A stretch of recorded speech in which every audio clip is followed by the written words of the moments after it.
Hello friends, मैं शिवपुनीत जैन आपका स्वागत करता हूं आपके अपने यूट्यूब चैनल पर। दोस्तों, आज की वीडियो यहां पर जो है डिफेक्टिव रिटर्न को लेकर है। इस बार जो है काफ़ी बड़ी प्रॉब्लम आ रही है कि काफ़ी सारी जो आईटीआर्स हैं वो डिफेक्टिव हो गई हैं। अब उनका कैसे यहां पर सॉल्यूशन निकलेगा, कैसे आपको रिप्लाई करना है, क्या रिप्लाई करना मस्ट है, किस तरीके से आपको रिप्लाई देना है, क्या इसके बजाय आप यहाँ पर रिवाइज आईटीआर फाइल कर सकते हैं। वीडियो को पूरा एंड तक देखिएगा, पूरा प्रोसेस एंड तक बताने वाला हूँ। उसके साथ यहाँ पर जो है आपको एक ईजी तरीका भी बताऊंगा जिसके थ्रू आप जो है अपनी इनकम टैक्स रिटर्न में जो आपकी अगर डिफेक्टिव हो गई है तो उसका आप इजीली जो है रिप्लाई कर पाएंगे, उसके अगेंस्ट में रेस्पॉन्स कर पाएंगे। ठीक है, जिन लोगों के यहाँ पर रिफंड बन रहे हैं उनके लिए भी वीडियो काफी इंपॉर्टेंट है, क्योंकि जब तक वो डिफेक्टिवनेस आप रिमूव नहीं करेंगे तो वहां पर जो है आपका रिफंड क्रेडिट नहीं होगा। ठीक है, तो सबसे पहले यहाँ पर ये इनकम टैक्स की ऑफिशियल वेबसाइट है, इस पर मैं यहाँ पर लॉगिन कर लेता हूँ। लॉगिन करके पहले मैं केस दिखाता हूँ, आपको पूरा एंड तक समझाऊंगा कि किस तरीके से यहाँ पर प्रोसीड किया गया है, तो आपको उससे थोड़ा आइडिया मिल जाएगा। ठीक है, तो सबसे पहले यहाँ पर लॉगिन कर लेते हैं। जो आपका पैन नंबर है, जिस पासवर्ड के थ्रू आपने आईटीआर फाइल की थी, उसी से आपको लॉगिन करके चेक कर लेना है।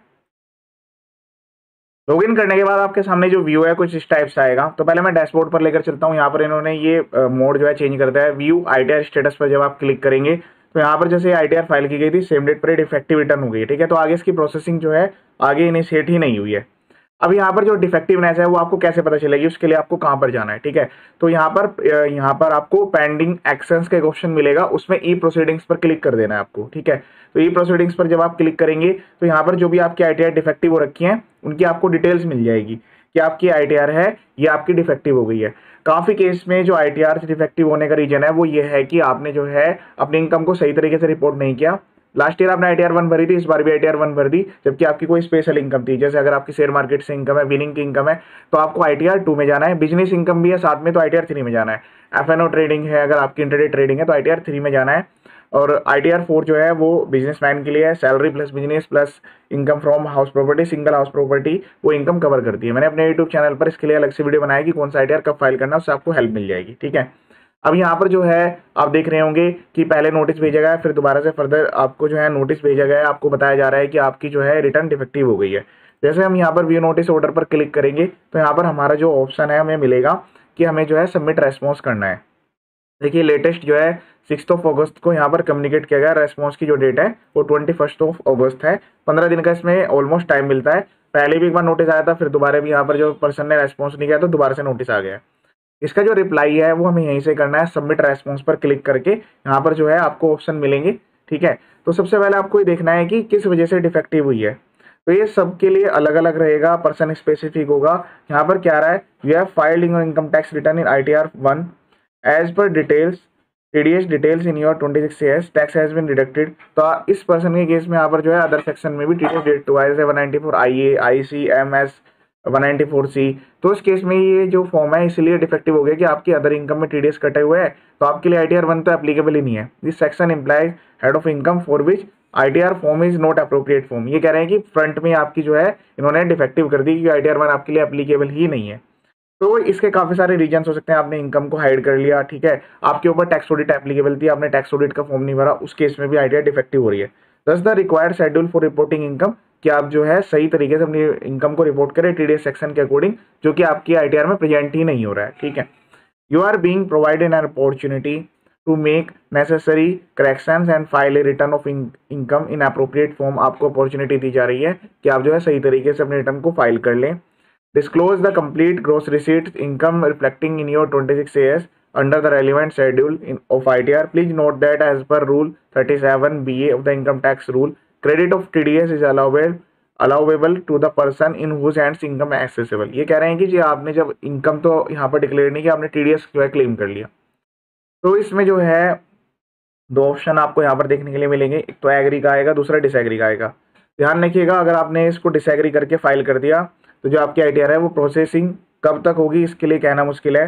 काफ़ी केस में ऐसा भी देखा गया है, लास्ट ईयर भी ऐसा हुआ था कि काफ़ी ड्यू डेट्स जब निकल जाती हैं उसके बाद ये प्रोसेस, मतलब 31 दिसंबर जो कि बिलेटेड रिटर्न की भी डेट होती है, उसके बाद ये प्रोसेस हो जा रही है। तो उसमें भी काफ़ी प्रॉब्लमेटिक ये प्रॉब्लम है कि अगर आपने डिसएग्री कर दिया, रेस्पॉन्स यहाँ पर लिख दिया, रीजनिंग सब कुछ लिख दी, तो आईटीआर प्रोसेस होगी या नहीं होगी इसका कुछ पता नहीं है। तो बेटर है कि आप इसको एग्री करके, और अब आपको जो डिटेल्स है, जैसे सपोज करें आपने जो डिटेल्स पहले फाइल की थी उनको एक बार वेरीफाई कर ले, और अब इसको आपको फाइल करना है। इस ऑफलाइन यूटिलिटी के थ्रू फाइल करेंगे, मैं पूरा बताऊंगा एंड तक, और एक इजी सा प्रोसेस भी आपको बताऊंगा। ठीक है, यहाँ पर ITR 1 2 3 4 जैसे आपने ITR 1 भरा था, अब आप ITR 2 में जा सकते हैं। अब मुझे बस केवल ये वाले जो अटैचमेंट है JSON फाइल, ये मुझे रिक्वायर्ड है। ये मैं आपको बताऊंगा कैसे आपको मिलेगी, और ये आपको बनी बनाई रेडीमेड मिल जाएगी, इसमें कोई दिक्कत वाली बात नहीं है, ठीक है। तो अब यहाँ पर जो है response can not be modified after submission, जब ये आप टिक कर देंगे उसके बाद सबमिट का ऑप्शन आएगा, लेकिन पहले JSON अपलोड करनी पड़ेगी, ठीक है। तो अब ये JSON कहाँ पर हमें मिलने वाली है, तो पहले क्या करता हूँ मैं आपको इसका एक तरीका बता देता हूँ, सबसे आसान सिंपल तरीका है, ठीक है। तो आपको जो है क्लिक कर लेना है, यहाँ पर जो है व्यू फाइल रिटर्न पर क्लिक कर लेना है, ठीक। अब यहाँ पर व्यू फाइल रिटर्न पर क्लिक करके आप यहाँ पर देखेंगे जैसे ITR की जो डेट है, ITR फाइल हुई थी, तो ITR फाइल होने के बाद जो है वो डिफेक्टिव के लगातार नोटिस आ रहे हैं, पर्टिकुलर अलग अलग डेट में कम्युनिकेट किया जा रहा है। और यहाँ पर जो है ITR 1 फाइल की गई थी, तो इसका जो फॉर्म है और इसकी जो रिसीट है उसके नीचे आपको एक ऑप्शन मिलेगा डाउनलोड JSON का, इसको आप डाउनलोड कर लीजिएगा। तो इसको मैं डाउनलोड करके यहाँ पर डेस्कटॉप पर सेव कर लेता हूँ। ये मैंने यहाँ पर जो है ITR की JSON जो फाइल है वो मैंने डाउनलोड कर ली। तो इससे क्या होगा कि जो आपका डाटा है, जो प्रीफिल्ड डाटा आपने पहले भरा था, तो वो आपको दोबारा भरने की रिक्वायरमेंट नहीं रहेगी। हाँ, अगर आप ITR फॉर्म चेंज करने जा रहे हैं तब आपको फिर से ITR नहीं सेलेक्ट करनी पड़ेगी। तो मैंने ये JSON फाइल डाउनलोड कर ली है। अब मुझे यहाँ से जो है पोर्टल को लॉग आउट कर देना है। लॉग आउट करने के बाद जो है यहाँ पर एक ऑप्शन मिलेगा डाउनलोड्स का, ठीक है। यहाँ पर क्लिक करना है, डाउनलोड्स के ऑप्शन पे जाना है, यहाँ से यूटिलिटी डाउनलोड कर लेनी है। देखिए असेसमेंट या 2425 यूटिलिटी पर क्लिक करके डाउनलोड कर लेना है, यहाँ पर सेव कर लेना है इसको। मैंने ऑलरेडी ऐसे डाउनलोड की हुई थी, फिर भी मैंने आपको दोबारा से डाउनलोड करके बता दिया है। ये जो फाइल है ये WinRAR या WinZip के फॉर्म में आपके पास आएगी, तो इसको एक्सट्रैक्ट करना पड़ेगा। एक्सट्रैक्ट पर आप देख रहे होंगे फाइल जो है डाउनलोड होकर यहाँ पर आ चुकी है, इसको ये यहाँ पर एक्सट्रैक्ट फाइल करके ओपन कर लेना है। WinZip या WinRAR होगा तभी आपकी एक्सट्रैक्ट होगी फाइल, एक फोल्डर में आ जाएगी। ये फोल्डर को यहाँ पर ओपन कर लेना है। ये जो यूटिलिटी है इसको आपको इंस्टॉल कर लेना है अपने सिस्टम में। ये जो एक्टिविटी है या मोबाइल से नहीं कर पाएंगे, आपको इसको जो है अपने लैपटॉप से या फिर कंप्यूटर से ही इनिशिएट करना पड़ेगा, लेकिन ये काफ़ी आसान है, इसमें कोई दिक्कत वाली बात नहीं है। ये यूटिलिटी एक बार यहाँ पर ओपन हो जाएगी, इसके अंदर में हम JSON फाइल जनरेट करेंगे, ठीक है। जनरेट करने के बाद वो हम इनकम टैक्स के पोर्टल पर अपलोड कर देंगे। उसके बाद आपको OTP से वेरीफाई करा के सबमिट करा देना है। उससे क्या होगा कि जो ITR है वो सबमिट हो जाएगी, डिफेक्टिव का जो रिप्लाई है वो सबमिट हो जाएगा। अब यहाँ पर एक बार आपकी ITR डिफेक्टिव हो गई है, डिफेक्टिव होने के बाद जब आप उसको रिप्लाई करेंगे तो जितना शुरू में आपको टाइम लगता है प्रोसेस होने में, सेम वही टाइम यहाँ पर अप्लाई होने वाला है, ठीक है।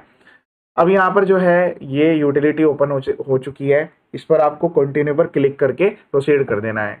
ये कॉमन यूटिलिटी है, ITR 1 2 3 4 सबके लिए एप्लीकेबल रहेगी। और यहाँ पर जो मैं आपको बता रहा हूँ पूरा डिटेल्ड एक एक चीज़ बता रहा हूँ, तो उससे क्या होगा कि आपको इसका रिप्लाई करने में काफ़ी आसानी रहने वाली है। अब यहाँ पर फाइल पर जब मैं क्लिक करूँगा उसके बाद मेरे पास यहाँ पर जो है ऑप्शन आएगा, ठीक है। यहाँ पर जो है ऑप्शन आता है कि जो मेरा फाइल है जो मैंने वहाँ पर डाउनलोड की थी वो मैं इंपोर्ट कर सकता हूँ। ये मेरी फाइल है, यहाँ पर मैं डायरेक्ट इंपोर्ट कर सकता हूँ। तो अगर आपका जो फॉर्म था जो आपने पहले फाइल किया था वो करेक्ट फॉर्म है तो सेम उसी फॉर्म में आप इसको ओपन कर सकते हैं। देखिए पूरी की पूरी जो यूटिलिटी है उसमें आप इस फॉर्म को यहाँ पर ओपन कर सकते हैं आराम से, ऐसी कोई दिक्कत वाली बात नहीं है। पूरी डिटेल्स यहाँ पर आपको दिख जाएंगी। लेकिन जहाँ पर फॉर्म ही चेंज करना है तो फॉर्म चेंज करने के केस में आपको क्या करना पड़ेगा, देखिए फॉर्म सिलेक्शन का यहाँ पर ऑप्शन आएगा कि आप कौन सी ITR में जाना चाहते हैं। देखिए मैंने बैक किया, फिर मैंने ITR 2 यहाँ पर सेलेक्ट कर लिया। तो जैसे मैं प्रोसीड पर क्लिक करूँगा तो जो मेरा डाटा है जो मैंने ऑलरेडी भरा हुआ है वो मुझे दोबारा भरने की रिक्वायरमेंट नहीं है। बस जो एडिशनल डाटा जैसे आपने कैपिटल गेन की इनकम नहीं शो की थी या विनिंग वाली इनकम नहीं शो करी थी, तो वो डिटेल्स आप यहाँ पर शो कर पाएंगे। इसके बाद यहाँ पर टैक्सेबल पर क्लिक करना है। ITR स्पेसिफिक जैसे ITR 1 2 3 4 कौन सी फॉर्म आपको फाइल करना है तो उसके लिए स्पेसिफिक वीडियो देख लीजिएगा। मैंने अलग अलग हेडवाइज भी यहाँ पर वीडियोज अपलोड किए हुए हैं कि कौन से केस में कौन सी ITR में क्या क्या इनकम कैसे अपलोड होनी है, फिर वहाँ पर स्पेसिफिक देखना पड़ेगा आपको, ठीक है। इस वाले केस में हम यहाँ पर केवल यही कवर करेंगे। उसके बाद यहाँ पर कंटिन्यू पर क्लिक कर देना है। एक माइनर चीज़ और भी है यहाँ पर जो कि आपको सबमिट करनी है, वह मैं आपको यहाँ पर क्लियर बता देता हूँ। आपको जो ITR की जो फर्स्ट टैब आती है जनरल इन्फॉर्मेशन, इसमें आपको रेस्पॉन्स टू 139(9) सेलेक्ट करना पड़ेगा। तो इसमें यहाँ पर आपसे दो चीज़ें रिक्वायरमेंट पूछी जाएगी कि एक तो नोटिस ओरिजिन फाइलिंग की डेट क्या थी, नोटिस की कम्युनिकेशन की डेट क्या थी, उसके थ्रू आप इसको प्रोसीड कर पाएंगे। तो यहाँ पर क्या है कि जो ऑप्शंस हैं इस टाइप से आपको मिलने वाले हैं।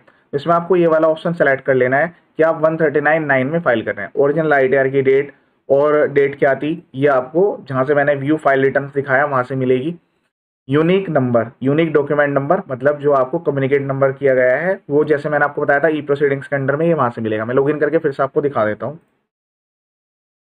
तो यहाँ पर जो है व्यू फाइल रिटर्न में जाकर आपको इस तरीके से एक्नोलेजमेंट नंबर ये यहाँ से कॉपी करना है और यहाँ से डेट की, जो ओरिजिनल फाइलिंग की डेट थी वो क्या थी। तो ओरिजिनल आईटीआर फाइलिंग की जो डेट है वो यहाँ से आपको मिल जाएगी। जिस दिन आपने ओरिजिनली फाइल की थी वो आपकी ओरिजिनल डेट आएगी। तो यहाँ पर 8 जुलाई को ये सक्सेसफुली ई वेरीफाइड हुई है, तो ये डेट आपको वहाँ पर एंटर कर देनी है। दूसरा ई प्रोसीडिंग्स के अंडर में जहाँ पर मैंने आपको दिखाया था ये नोटिस है, वहाँ पर जाकर आपको वो मिल जाएगा कि डिफेक्टिव का जो नोटिस है उसका क्या नंबर है। ठीक है, एक्नोलेजमेंट नंबर यहाँ पर आ गई है। यहाँ पर आप क्लिक करेंगे व्यू नोटिस एंड ऑर्डर के अंडर में, तो यहाँ से आपको एक नंबर मिल जाएगा। ये यूनिक नंबर है, वो आपको वहाँ पर मेंशन करना है। मैं फिर से आपको पूरी डिटेल दिखा देता हूँ। ये डॉक्यूमेंट्स का आइडेंटिफिकेशन नंबर है, ये आपको मेल पर भी कम्युनिकेट होता है, ये आपको वहाँ पर एंटर करना पड़ेगा। डेट भी आ रही है कि इस दिन आपको कम्युनिकेशन आया है। इस तरीके से ये डिटेल्स यहाँ पर फीड करके बाकी जो आईटीआर की डिटेल है सिंपल जिस तरीके से भरते हैं सारी डिटेल्स उस तरीके से भरनी है।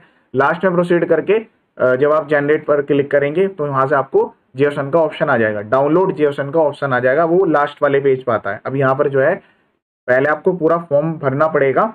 तो आईटीआर 2 की आईटीआर 3 की आप कोई भी वीडियो देख लेंगे उससे आपको आसानी रहेगी कि क्या क्या डिटेल्स कैसे भरनी है।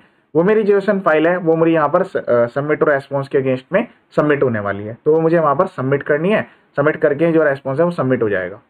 तो ये तो डिफेक्टिव आईटीआर का है कि आपको इस तरीके से प्रोसीड करना है कि आपकी डिफेक्टिव आईटीआर जो है वो सबमिट हो जाएगी। यहाँ से जेओसन इस यूटिलिटी के थ्रू बनाना है। और इसमें अब मैंने ये भी आपको बता दिया तरीका आसान कि जेओसन फाइल वहीं से डाउनलोड कर लेंगे तो आपको काफ़ी चीज़ें भरनी नहीं पड़ेगी, बैंक की डिटेल्स, पर्सनल डिटेल्स और जो पहले आपने आईटीआर में डाटा दिया था वो सब कुछ ऑटोमेटिकली यहाँ पर आ जाएगा। अगला पॉइंट आता है कि क्या हम इस आईटीआर को जो कि मेरी डिफेक्टिव हो गई है क्या हम डायरेक्ट रिवाइज कर सकते हैं। उसका आंसर है यस। पर उसके लिए भी पूरा एंड तक वीडियो को देखिएगा, बस ये नहीं कि आपने यहाँ पर सुन लिया। बिल्कुल यहाँ पर जेन्युइन केस में आपको दिखाऊंगा। फिर से व्यू आईटीआर फाइल पे लेकर चलूंगा। ये आईटीआर है जो यहाँ पर ध्यान से देखिएगा, समझिएगा। ये आईटीआर ओरिजिनली जो फाइल की गई थी वो 8 जुलाई को फाइल की गई थी। 23 जुलाई को यहाँ पर जो है डिफेक्टिव है, इसका मैसेज भी आ गया था। 8 जुलाई को मैसेज आ गया था, 23 जुलाई को कम्युनिकेट हुआ, 28 को हुआ, 30 को हुआ। ये तो इसकी कम्युनिकेशन की हिस्ट्री है। मैं आपको दिखाता हूँ इस आईटीआर को यहाँ पर रिवाइज कर दिया गया। ये देखिए, ये 8th को जैसे कम्युनिकेशन हुआ तो 11th को इस आईटीआर को रिवाइज कर दिया गया, 11th को ही वेरीफाई किया गया, 11th को फुल्ली वेरीफाई हुआ है और यहाँ पर 19 जुलाई को जो है वो ये आईटीआर प्रोसेस हो गई है। तो अगर आपकी आईटीआर डिफेक्टिव हो गई है, आईटीआर डिफेक्टिव होने के बाद आप उसको डायरेक्ट रिवाइज कर रहे हैं तो डायरेक्ट भी आपकी आईटीआर प्रोसेस हो जाएगी। लेकिन देखिए पहले आईटीआर 1 था, अब की बार यहाँ पर आईटीआर 2 करेक्ट फॉर्म को भरा गया है। ये आपको ध्यान रखना है कि सही फॉर्म भरेंगे तभी ये जो है प्रॉपरली प्रोसेस होगी। अब जो ये कम्युनिकेशन आ रहे हैं ये पुरानी आईटीआर को लेकर आ रहे हैं। तो पहले वाली आईटीआर अगर आपकी वेरीफाइड है, आपने अपनी आईटीआर को रिवाइज भर दिया है, उसका इंटीमेशन ऑर्डर आपके पास आ चुका है, तो आपको कोई भी एक्शन लेने की रिक्वायरमेंट नहीं है। ये जो कम्युनिकेशन है सिस्टम बेस्ड कम्युनिकेशन आपको आ रहा है, जब अपनी इनकम को प्रॉपर्ली डिक्लेयर करके रिवाइज भर दिया है तो उस केस में आपको कोई एक्शन लेने की रिक्वायरमेंट नहीं है। मैंने आपको पूरा लाइव केस दिखा दिया है। आईटीआर को रिवाइज कैसे करना है डायरेक्ट, उसके लिए मैंने यहाँ पर सेपरेट वीडियो अपलोड की हुई है, वीडियो देख लीजिएगा। बिल्कुल आसान तरीका है। उसमें भी क्या है कि जो ओरिजिनल आईटीआर फाइल थी उसकी जेसन हम डाउनलोड कर लेंगे, जो डाटा मॉडिफाई करना है मॉडिफाई करके और यहाँ पर जो है अपलोड कर देंगे।